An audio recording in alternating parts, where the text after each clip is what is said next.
Okay, this is interview 3, and it's November 15th, 2015, and it's after the war. So you came back from your vacation with your parents after the war. Well, I still had a year to go in the Navy. So I had a leave, and like it previously said, we took a big vacation. We went downtown, went to Delaware, come back to Pearl River. Well, the Navy stationed me then. I was back home. I was reassigned to the Brooklyn Navy Yard, and from there, they assigned me up to the Naval Aviation Base up in Quonset Point, Rhode Island. And they flew, I actually got to fly the first time in my life in a bomber from Floyd Bennett Field in Brooklyn up to Quonset Point, Rhode Island, which was an airfield, an air base. So I was stationed there for the following year, and I would come home on weekends, and I had to leave sometime the following summer. Now, my situation at that time wasn't going too good with my first girlfriend, Violet Taylor. We were not getting along as I wanted. She wanted me to go to college. She wanted me to quit smoking, which I was smoking at that time. She wanted me to stop running around. Well, I didn't agree with all of it, and we started to drift apart. Well, I was discharged then in October of that year, which was 47. And I didn't want to hang around Pearl River, so I decided to go down to the farm, Grandpa Cornish's farm, and I hunted and trapped for the rest of the winter into the spring of beginning of 48.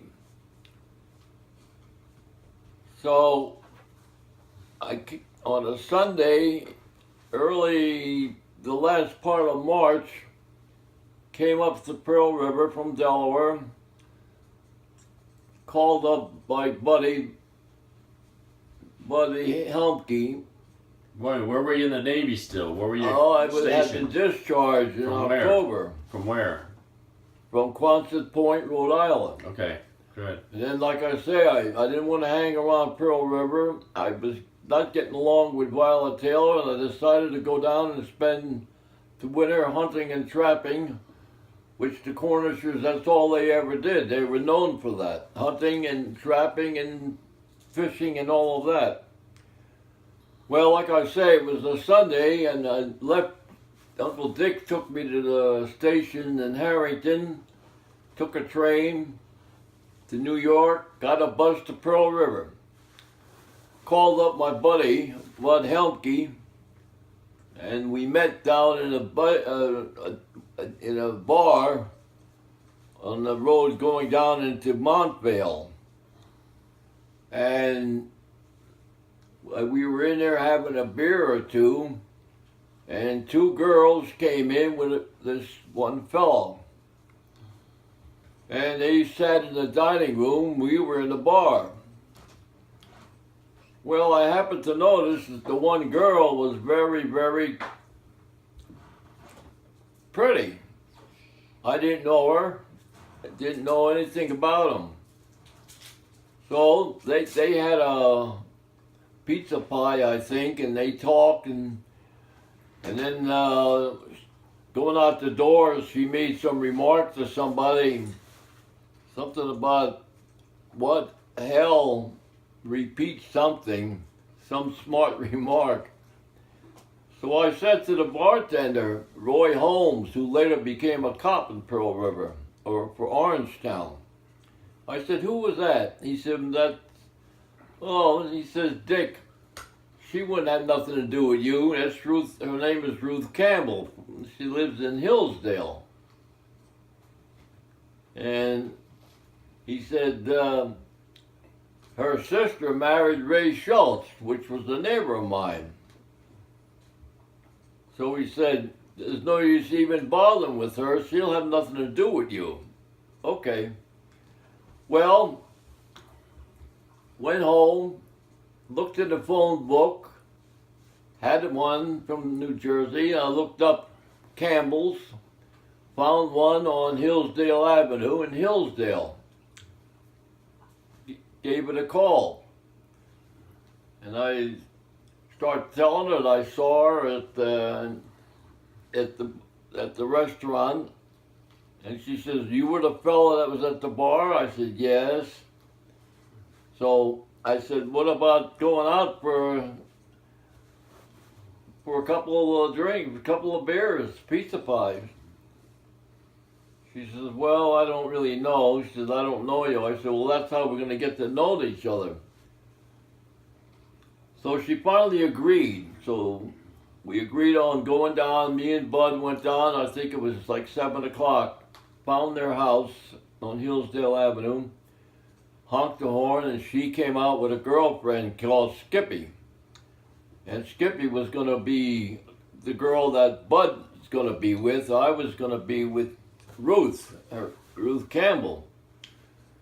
We went up to Haverstraw, New York, on the 9W highway, went into a bar. It was kind of a hangout for young people.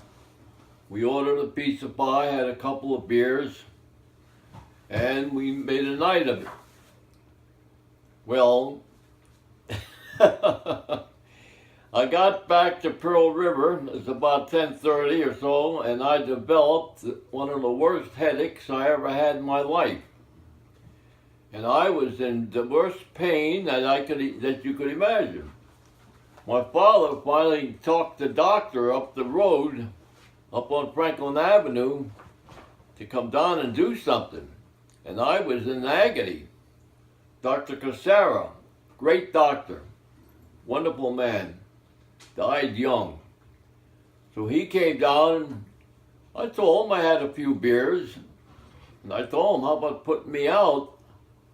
And he gave me an injection, and I fell asleep, and I was quite okay the next morning. So anyhow, I started going with your mother.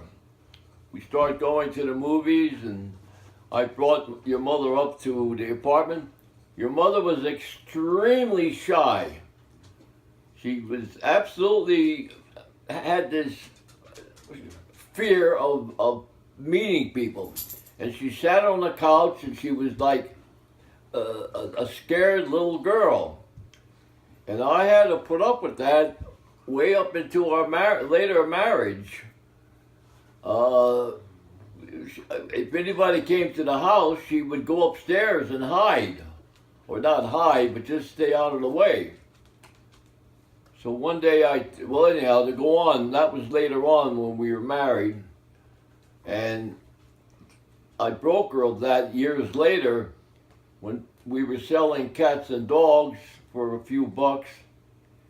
And people came to buy a puppy, and they were in the house, and I made on I was going to go do something, and I left. And that forced your mother to actually start talking to these strangers. And from then on, she opened up and became quite verbal, and ended up selling dogs better than I could. But anyhow, we went together for about a year, and finally, to be very frank, a pregnancy involved. And the old man Campbell, Mr. Campbell, a great guy, I loved him. He was about as good a man as I ever met.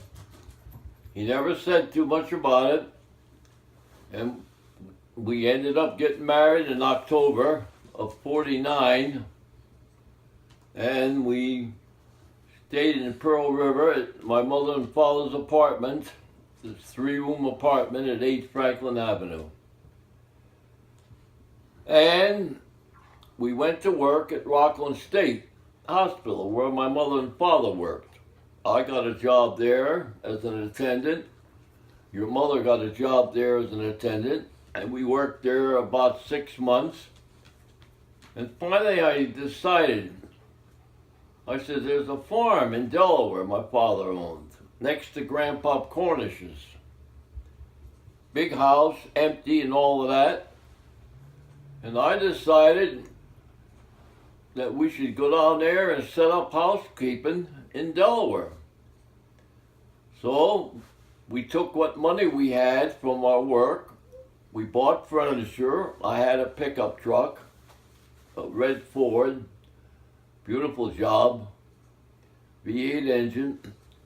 So we bought a lot of furniture down in Sears Roebuck, down in Hackensack, New Jersey.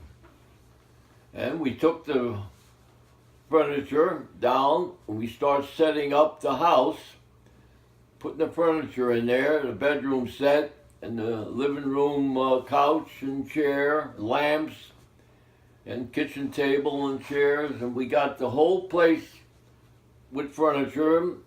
And we decided then to quit Rockland, and we went down to the farm to live.